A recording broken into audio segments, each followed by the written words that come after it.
all real estate transactions require, quote, a buyer to do due diligence. So what is due diligence?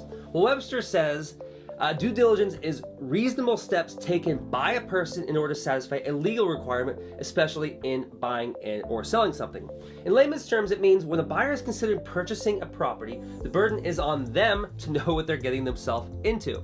It's doing reasonable research to determine the advantages and disadvantages of the property before purchasing it. Due diligence can start practically the moment a potential buyer discovers a home exists and ends the moment that transaction is closed. When there is an accepted offer on the property, there's a few time windows that are contractual, and in the residential sale agreement in Oregon are called contingencies. The first is the seller's disclosure contingency, where a buyer can review the seller's disclosure. More about that in a separate video. The second is called the property inspection contingency, where a buyer will have longer and deeper access to the property to bring in professionals to consult on the condition and offer professional value and advice. Third is the title search to determine the legal state of the property. More about that in a separate video. In each of these, a buyer can decide if they want to make any negotiations or walk away from the deal entirely based upon newfound information.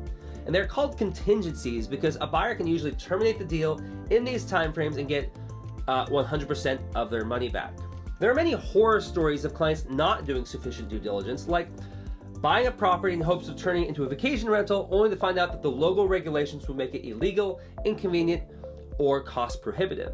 What I tell my clients is I can help facilitate their due diligence and educate them, but at the end of the day, it's your responsibility.